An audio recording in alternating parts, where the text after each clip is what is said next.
North Carolina absolutely needs to defeat Duke at home if they want any chance of playing in the NCAA tournament. Who else is in danger of earning an NIT bid with a loss this weekend? We'll cover it right here, Locked On College Basketball.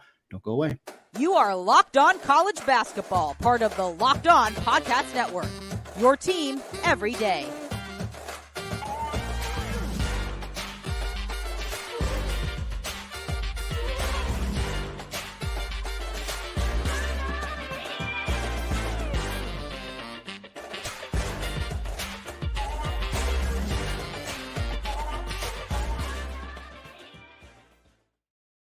What is up? Welcome to the Locked On College Basketball Podcast, part of the Locked On Podcast Network, your team every day. I'm your host, Andy Patton, and today's episode of Locked On College Basketball is brought to you by FanDuel Sportsbook, the official sportsbook of the Locked On Podcast Network. Make every moment more. Visit FanDuel.com/LockedOn today to get started. I am thrilled to be joined today by Brian Ralph. Brian is the host of the Heat Check Hangout podcast. Let's make sure I get that right. A national writer for Heat Check College Basketball. Brian, super excited to have you on the show. Have an opportunity to preview a whole bunch of very fantastic games this weekend. We're getting bubbly today, as we have kind of done to start out the month of March, talking about games and teams that are kind of on the bubble and what that might look like. And Brian, I want to start talking about what is almost always the biggest game of the day, pretty much every time these two teams meet. That is Duke at North Carolina. It's going to be a big one. And now it has some serious bubble ramifications. We're used to seeing this game take place between two teams with a really small number in front of their name. Beginning the season, it would have been 1 versus 7, I believe is where Duke was to begin the season. Not as much the case now, but right now the Tar Heels are really in a precarious position in terms of their even chances of making the NCAA tournament. We've seen Hubert Davis do this before, where they go on a deep run once they get into the big dance. But I'm curious your thoughts. But to me, this is a must-win game if they even want to be in the big dance when it comes around in a couple of weeks. I think they can still lose and win enough games in the ACC tournament to get in. But I do think it's a situation where if they beat Duke, they're in.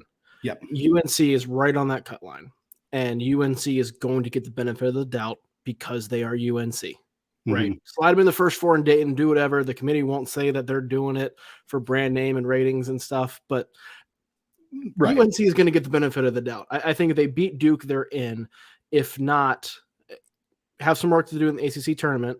Now, things would have to break the right way because there aren't many great wins to be had in the ACC. But if they handle their business against Duke and win that game, then I think UNC should feel okay going into Selection Sunday. Right now, North Carolina, just to reiterate this, I know this point has been made on the show before, 1-8 in quad 1 games, 1-8. And quite honestly, Virginia, they're slipping a little bit. There's a chance that if Virginia were to drop another game, North Carolina could finish this season without a quad 1 victory. They're 12-0 quad 3 and quad 4, which is, nice, but it doesn't really matter all that much. 6-3 quad 2 right now. For me, we've seen this team again. They did it last year. Obviously, they have the horses. They have the talent. They have many players who know what it takes to make it to the NCAA tournament championship the way that they did last year. But it's going to be a really, really tough road for them, especially if they lose this Duke game. I think you're right. They can probably make some noise in the ACC tournament. That nobody's really standing out right now with Miami struggling, with Virginia struggling. I want to flip over to the kind of the Duke part of this conversation as well. Duke's obviously not on the bubble. They have played well enough the last few weeks. As we've seen a handful of kind of blue blood teams, Gonzaga included in that conversation, start to finally peak at the right time after a slow start to the year. Duke has definitely done that. Do you think that this is the kind of game on the road rivalry? Yes, North Carolina is not the number 1 team in the country like they were in November, but is this the kind of win that could potentially move them up a seed line, get them out of that kind of 7-10 murky range that we're seeing them show up right now in a lot of brackets? I don't think the win on its own would, because again, you're beating a bubble team or a team that might not make the tournament. Right. But I think the way Duke will play potentially could. Yeah, this is a Duke team that's immensely talented. You just brought it up. We've talked about it. So many talented freshmen, so many talented transfers they've brought in. Took them a while to go in the year, which should be expected. The amount of freshmen first year under John Shire, had some injuries, Derek Lively and Drake Whitehead.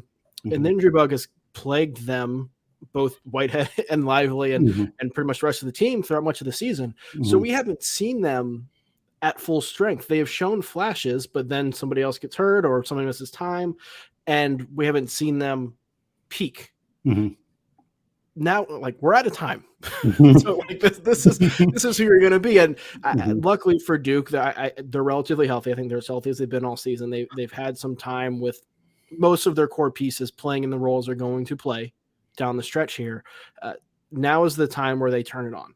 I think if you expect Duke to make a run, it starts with this game. Last year, the flip side, UNC playing at Duke, Coach K's last game, like that was when UNC turned it on and it propelled them to the long run. I think if you're Duke, you're hoping that this game has the same kind of momentum-inducing vibes that come from it. Sticking with the ACC, Brian, I want to talk about another game coming up this weekend that has some bubble ramifications, not as much, and that's Clemson at home over Notre Dame. Clemson has been a really interesting team this year. For a while, they were first place in the ACC. They have dropped since then. It seems like, quite honestly, nobody has really wanted to be the first place team in the ACC. As soon as they get there, they end up dropping a game. Clemson's resume is not particularly impressive, and I don't imagine that a win over Notre Dame is going to move the needle all that much, but it is a game of inches when you're talking about the bubble. How much do you think? We're assuming Clemson wins. Let's be clear. If Clemson loses to Notre Dame, that probably completely kills their bubble hopes unless they win the ACC tournament. Do you think a win does much for them, or is it kind of like they got to do something good in the ACC tournament?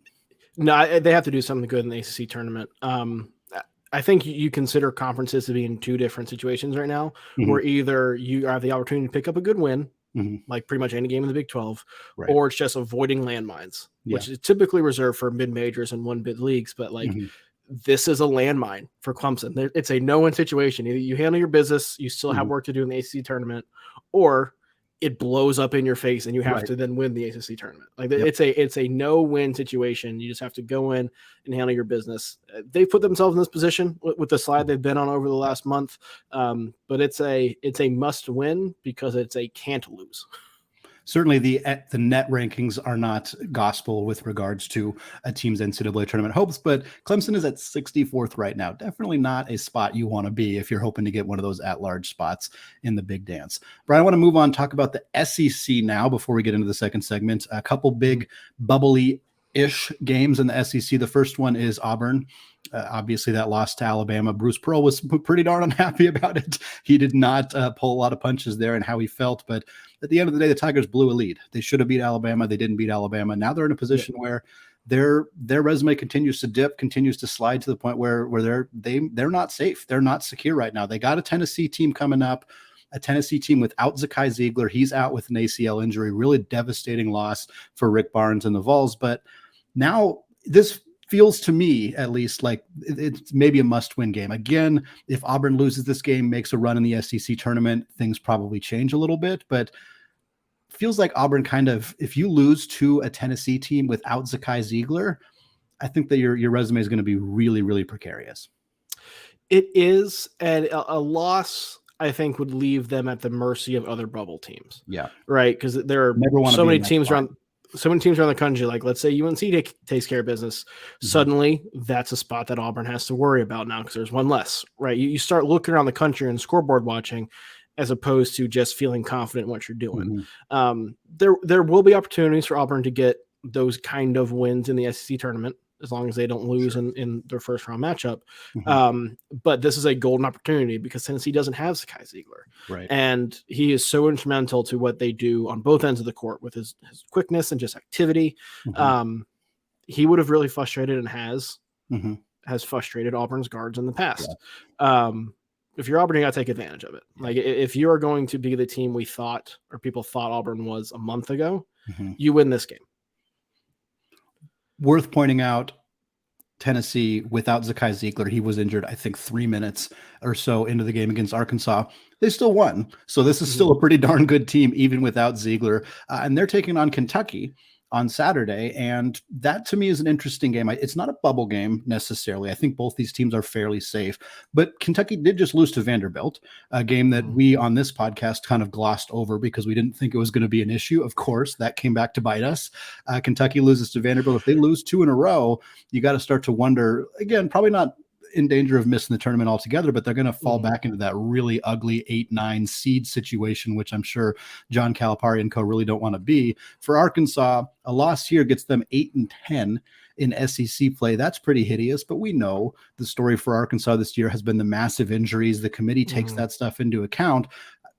When kind of looking at this game from an NCAA tournament perspective, what are the things that kind of stand out to you in terms of how this game might impact where these teams are seated in the NCAA tournament?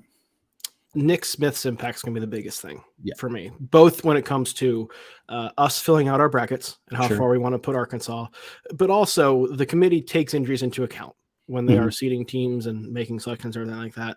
Both of these teams are in, so like there's no concern about them being left out. But if Arkansas plays well, Nick Smith plays well, they win this game handily, carry that momentum in the SEC tournament, I think you could see Arkansas get a better seed than they would otherwise because, they now look like a really dangerous team with a healthy Nick Smith. Everything's starting to click. If you're Kentucky, I think this is just a matter of stabilizing things and getting back on track because their season's been so up and down this year, and the lineup changes have had a part in that. You want to have some momentum going into postseason play, and losing to Vandy right now is not the worst thing, at least from just a play on the court, because Vandy could be interesting in the SEC tournament. But that's still a non-NCAA tournament team that you lost to. It's not a good thing. You want to get back on track. So there's stakes at this for sure, but it is not like a do or die situation for either. Well, Brian, the Big 12 and the Big 10 are expected to put 15 or so different teams into the field of 68, including a few teams that quite honestly are going to have records below 500. That's what's going to happen between these two conferences. We're going to break down the biggest bubble games for those conferences. But before we do that, I want to tell you about today's sponsor, FanDuel. The midway point of the NBA season is here, and now is the perfect time to download FanDuel, America's #1 sportsbook, because new customers get a no-sweat first bet of up to $1,000. That's bonus bets back if your first bet doesn't win. Just download the FanDuel Sportsbook app. It's safe, secure, and super easy to use. Then you can bet on everything from the money line to point scores and threes drained. Maybe you like North Carolina to take care of business at home against Duke. Maybe you like Arkansas with Nick Smith back to beat Kentucky and send them to an 0-2 record last week.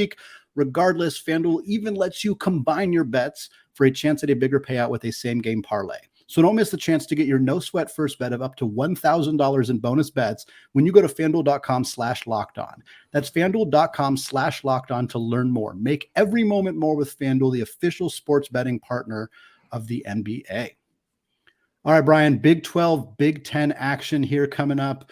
We're going to talk, again, some bubbly games, some upcoming matchups this weekend that we think could have a pretty significant impact on what the NCAA tournament field is going to look like. First game I want to talk about here is, again, like we kind of teased, a battle between teams that are not particularly close to being 500, but the Big 12 is a absolute gauntlet this year. Oklahoma State on the road at Texas Tech. Kind of feels like this is a game where whichever team wins is going to be on the right side of the bubble. Whichever team loses is going to fall even further outside of the potential field. Both these teams right around 50th in the net rankings right now. OK State 7-10 in the Big 12, Tech 5-10 in the Big 12. You could make an argument that neither of them deserve it, but again, Big 12 is really tough. What are your thoughts on this game kind of as we look ahead? Yeah, I think it's a elimination game almost. I think one of these teams makes the tournament because as I'll say as mid as both these teams are, like they're on the team sheet that the selection committee looks at is going to be a quality win that both of them need. Might be first four bound, whoever it is going to be certainly a double-digit seed, but it's an elimination game of sorts. Next game, Big 12, sticking with it again. There's not as many bubble games in the Big 12 because most of these teams are pretty squarely inside the field. It's been remarkable to see the run that these programs have had. And one of the programs that has really elevated has been Kansas State. Kansas State, they go to Morgantown, West Virginia. And while West Virginia is not one of the better teams in the Big 12, it is not easy to win in that place. And that's where they head now. Again, Kansas State, a loss there just maybe impacts their seed line, but they're well beyond safe in terms of the field. But for West Virginia, this would be a huge win, What do you think about that? It would. West Virginia is on the bubble, on the right side of the bubble. Yeah. I think they'll be fine no matter what. Okay. They have one loss on the year outside of quad one, and that's probably going to be the case throughout the rest of the season because how good the Big 12 is and who they'll play, right? But if you don't want to sweat, like winning this game allows you to go into Selection Sunday not sweating. I think they'd be fine either way, but how many teams have we left it in the hands of the selection committee only to be disappointed, right? I know Bob Huggins doesn't want to write any strongly worded letters to the selection committee like Buzz Williams did last year, and they thought they had done enough. So take care of this, and you don't have to worry about it. West Virginia is so fascinating to me. 12-1, quad 2, quad 3, quad 4 combined. 12-1. Yeah. One, like you said, one loss between those other three quadrants. That is really, really impressive.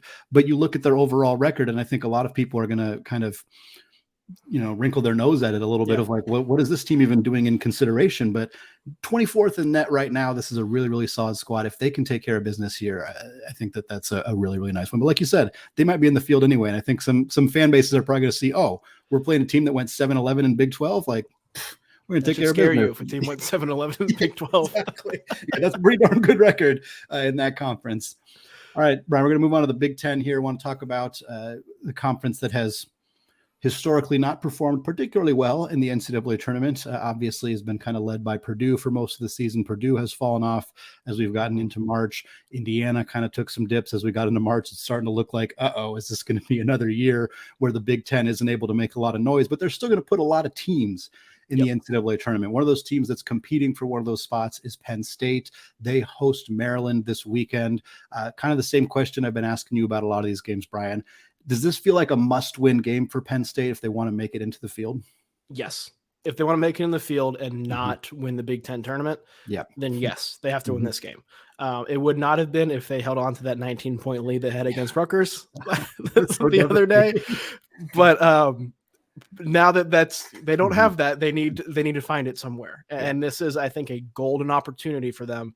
I wrote about it last week on Ralph Report. That's up on hechecksub.com. Maryland is awesome at home. Beat anybody at home. They will lose to anybody away from home, though. And this game is at Penn State. It's a perfect opportunity for them to get another quad one win. We give them 5 on the season. I think they'd be 5-1 in their last 6 games going to the Big Ten tournament. And Penn State has perhaps the best guard in the country, Jalen Pickett, has one of the nation's best 3-point shooting teams. Like, there's a lot they don't do well, but there's a lot that Penn State does do well too.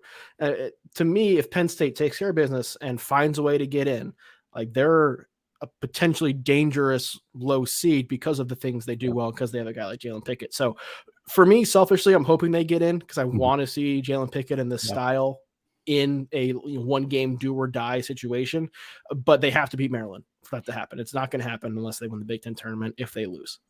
Well, you hit on a point I was going to make too, which is if I was a fan of a team that's in that 5, 6, 7 range, particularly in that 6 seed range, I would absolutely be rooting for Penn State to lose because I do not want to face Jalen Pickett as an 11 seed. Like, that is a really, really dangerous guy that you have to face. They're 56th in the net right now, and it's funny to me just to look at the comparison. They're 9-10 in the Big Ten. Meanwhile, we look at West Virginia, 7-11 in the Big 12, or 6-11 in the Big 12 right now, and they're 30 spots higher in the net. That's just the testament to the depth of differences that you have between the Big 12 and the Big 10. Both very solid basketball conferences, but the Big 12 is really, really, really challenging this year. Yeah, absolutely. Well, the last game that we wanted to talk about was the upcoming game between Michigan and Indiana. Full disclosure, behind the scenes right now, we are recording this on Thursday evening, and the hope was that by the time we got to this game, we would know the outcome of the Michigan-Illinois game, which is currently, as we are speaking right now, in double overtime. So we do not know who is going to win that game. But regardless, Michigan is a team that is on the bubble. Obviously, if they pull off this victory by the time you're listening to this, you will know the answer, unless the game goes into a whole lot of overtime. I'm not going to rule that out the way it's been going so far. You never know. But Michigan's got a big game against Indiana, and that's going to have a huge impact on the bubble, regardless of the outcome here against Illinois. The Hoosiers have been really struggling, and the Wolverines have not. They have been playing a lot of really good basketball as of late. Hunter Dickinson has been fantastic, having a great game right now against Illinois.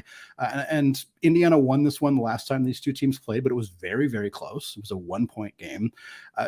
What are your thoughts on Michigan's kind of overall resume right now, without, again, knowing the result of this game, and how important that Indiana game is for them? I think it's important for solidifying themselves on the right side. Mm-hmm. They're kind of in the same situation as UNC, where like the games that they have left, obviously the end of this Illinois game and then the Indiana game, like loss isn't going to kill them. It's not one of those sinkers like Clemson losing to Notre Dame would be. There are no landmines here. But you're in a precarious situation where a win could get you out of it. That's kind of what's on the line here. Now, the Big Ten tournament is going to be wild because you have so many teams that are in that like 11-7 or 10-8 range.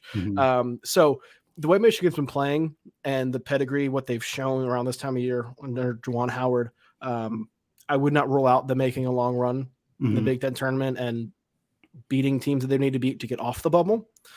But if they want to not put themselves in that kind of needy situation, beat Indiana and you're breathing a little bit easier. Right. The difference between second place and ninth place in the Big Ten is 1.5 games. Just for reference for anybody out there, it has been a really, really close conference all season long, and it's going to make the Big Ten tournament, like you said, real interesting. Well, Brian, one of the hardest parts about predicting bubble teams is the potential for bid stealers, for teams to steal a bid and potentially make the bubble just a little bit smaller by winning their tournament unexpectedly. We're going to talk about some programs that might be able to pull that off this year. More on that after a word from today's sponsor, Built Bar. If you're looking for a delicious treat, but you don't want all the fat and calories, then you've got to try a Built Bar. We recently got through the holidays, and I know one of my goals is to eat a little bit healthier this year. If you're like me, where you want to eat healthier, but you don't want to compromise taste, then I've got just the thing for you. You've got to try Built. With Built Bar, healthy is actually tasty. Seriously, they are so delicious, you won't think they're good for you. What makes Built Bar so good? Well, for starters, they're covered in 100% real chocolate. That's right, real chocolate. And they come in unbelievable flavors like churro, peanut butter brownie, and coconut almond. I'm not sure how Built does it, but these bars taste like a candy bar while maintaining amazing macros. They have only 130 calories, 4 grams of sugar, and a whopping 17 grams of protein. And now you don't need to wait around to get a box. For years, we've been talking about ordering your Built bars at Built.com. Now you can get them at your local Walmart or Sam's Club. Head to your nearest Walmart today, walk to the pharmacy section, and grab yourself a box of Built bars. You can pick up a 4-bar box of cookies and cream, double chocolate, or coconut puffs at your nearest Walmart or Sam's Club today. All right, Brian, moving away from previewing some weekend games, there is a whole bunch of fantastic basketball that's going to be played this weekend, next weekend, the weekend after that. It's March. We got all sorts of fantastic basketball coming your way, but I want to kind of look at some teams some conferences that may end up wreaking some havoc on the bubble. It might cause some problems, maybe a mid-major conference that gets a second team in, maybe a team that's not expected to make a big run that ends up doing so. And I always like kind of looking at the bid stealer conversation because there's usually kind of a formula that you need. And, you talk about some of these high major, big Power 5 conferences, you usually don't see bid stealers there because it's really hard to beat the top tier teams in the Power 5 conferences. And also usually they end up beating somebody who ends up getting bumped off the bubble. So it doesn't really end up creating that kind of situation. So I'm going to talk about the first team that I have. And I just said it's not usually Power 5, but I'm going to talk about a Big East team. So not quite Power 5, Power 6 conference team. I'm going to talk about the Villanova Wildcats. And I don't know how many times in history, Villanova, certainly not recently history, where they have been labeled as a bid stealer. That's not typically the spot that they find themselves in, but this Villanova team under Kyle Neptune, with the injury to Justin Moore, with the injury to Cam Whitmore earlier in the year, new coach, missing 2 starters, they really struggled out of the gate in a significant way and have put themselves in a position where right now they're not on the bubble. They're not a team considered really with any kind of chance of making the NCAA tournament unless they win the Big East. But this team has now won 6 of their last 7 games. They won on the road against Xavier. They won Xavier. I learned to pronounce that correctly. They also won against Creighton. And I think, they're healthy now. Neptune's figured it out. I think that they're in a spot where they could really make some noise. And I think if they were to win the Big East tournament, and boy, do I want to see Cam Whitmore on a big stage at Madison Square Garden for the next couple of days when that tournament gets going. That's going to be a lot of fun. I think they're the kind of team that could win the Big East tournament, and it wouldn't cost anybody else a spot. The 5 teams that are set to go into the tournament from the Big East are all still going to make it. I think unless they lose to like Georgetown. Even then, I don't think that would happen. Yeah. But Villanova, top 40 offense. The defense is a bit questionable, but I could absolutely see a situation where Villanova runs through everybody in Madison Square Garden and steals a bid in the NCAA tournament. They're talented enough to, and I think those wins over Xavier and Creighton have shown that they're playing at that level right now. It's been since Justin Moore's come back. Earlier in the season when he was still out, offensively was a struggle because they lack perimeter creators that you need, particularly in that offense. It was Cam Whitmore, and that was it. You needed another guy, and Moore has come in and been that guy. And then these last 7 games, since he's found his legs, the first 3 games were a little shaky, but this stretch he's found his legs. Villanova has been significantly better defensively. Having him and his athleticism and strength, he's a very good perimeter defender. Right. So having that too has really given them a boost on that end as well. They're playing more like the Villanova that we're used to seeing. It might be too late. But they're a team that if you're in the Big East, you're hoping is on the other side of the bracket, to where maybe you don't see them until the championship game. Let somebody else deal with them. Yep. Well, Brian, I got one more team that I want to talk about, but I'm curious if you have any teams or conferences where you think there's the possibility of a stolen bid happening. I'll look at the mid-major ranks because there are a couple of mid-majors that are probably going to be in the tournament with at-large bids if they were to lose in the conference tournament, making some traditional 1-bid leagues into 2-bid leagues. And that is where you see the bubble shrinking. Oral Roberts, you remember them from a couple years ago. Max A. Smith is still there. They went 18-0 in the Summit League. They are the only team in the country that did not lose a conference game this season. They have KenPom ranking in the top 60. Their only losses are to Houston, St. Mary's, Utah State, who's a top 25 net team, and one other team I'm forgetting right now, but it's a top 10, top 15 level team. They don't have bad losses. They've handled their business. They don't have a quad 1 win. But they have done everything else they've needed to do, and they have the metrics to get in. They'll probably get a first 4 bid if that happens, but they have metrics to get in if they were to lose. Florida Atlantic is another one. And we talk about FAU throughout much of the season. We're ranked. They have, I think, some of the best metrics of any mid-major team out there, including Gonzaga, including St. Mary's. FAU is on that level. Conference USA is good. North Texas finds itself in the bubble conversation. They probably have to win, but they're a bubble team. UAB was a preseason top 25 team, dealt with injuries. They're healthy again. They're coming too. That I think is probably the most realistic bid stealing scenario is FAU losing, but them getting in, and let's say UAB winning the conference tournament. Of course, you can't talk about UAB without talking about Charleston because they were pretty much interlocked throughout much of January and early February. Charleston's going to be an interesting one because we talk about Oral Roberts and FAU having good metrics. Charleston doesn't. Charleston is your typical mid-major who can win, 25, 26 games. If they don't win the conference tournament, it doesn't matter. Yeah. The thing with them is going to be the fact they're ranked for a good portion of the year.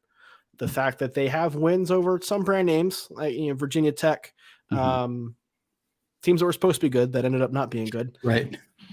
And if they were to get to the CAA finals and lose, then that's a 30-win team. They have 28 wins right now. It's 30. Are you going to keep a 30-win team in the out of the NCAA tournament and put them in the NIT? I could see the committee very much throwing Charleston a bone, putting them in the play-in game, or giving them, an 11 seed. Right. Those are the 3 tournaments: the CAA, Conference USA, and the Summit League that I'm watching for any potential chaos because that would have major ramifications nationally. For the record, that other loss for Oral Roberts, I looked it up real quick, at New Mexico at the Pit. That's definitely not a bad loss either. Yes, for a really good mid-major team. Last thing that I wanted to talk about, another mid-major conference, although a mid-major conference that is guaranteed to put 2 teams into the big dance. There is a possibility, and I'm not going to pretend I think this is particularly likely, but the WCC, for the first time ever since BYU was added to the conference in, I think, 2011, and this is the only time it'll ever happen because BYU is bouncing out to the Big 12 next year. LMU Lions, only team to ever beat Gonzaga, St. Mary's, and BYU in the same season. It is the only time it has ever happened in West Coast Conference history. Of course, part of that is because Gonzaga almost never loses to anybody outside of BYU and St. Mary's, and they dropped that game at home. Again, I think I've said this on this podcast before, but it's worth repeating. That time that LMU beat Gonzaga in January was the first time they had won in Spokane since 1991. So it had been a bit since that had happened. LMU also lost to St. Mary's by 14 the other time they played them, and lost to Gonzaga by 42 the other time those two teams played. You can bet Gonzaga had some feelings. Wanted to make a statement in that game. Yeah, they sure did. Is LMU going to take Gonzaga, take St. Mary's, and win the WCC championship? Again, probably not. This is a team that has losses to San Diego, has a loss to Pacific, has 2 losses to Big West opponents in Irvine and Riverside from earlier in the year. I think they blew an 18-point lead against Riverside in the second or third game of the season, but Stan Johnson's done a very good job. Cam Shelton is one of the best mid-major point guards that nobody's heard of in the country. He is absolutely fantastic. Just eclipsed Drew Timme to lead the WCC in scoring, 21.2 points per game for him, 21.1 for Drew Timme. This is not an NCAA tournament team outside of winning the tournament, not even close. They're 100th in the net, 101st in KenPom. But if they get hot, if Cam Shelton goes absolutely nuclear in Las Vegas next week, there is a chance that LMU could shock the world, beat Gonzaga, beat St. Mary's, and find themselves in the NCAA tournament. Am I betting on it? Heck no. But they beat them twice already this year. They know the formula. Yeah. Not a lot of teams have ever done that. Yeah, they've proven they can, right? And that's more than a lot of teams that you're throwing out hope and a prayer for. Well, Brian, thank you so much for taking time to come on the show to preview some really exciting games. We're here. It's March. We got a fantastic slate of games this weekend. Like I said, next weekend into the next couple of weeks as well. Thanks for coming on the show. Really appreciate you taking the time. Thanks for having me. All right, that is going to do it for us today. Enjoy the slate of games this weekend. Don't miss recaps, more bubble conversation, all coming your way later this week as well. Subscribe on YouTube. Leave us a review on iTunes, all of that good stuff. We will see you all very soon.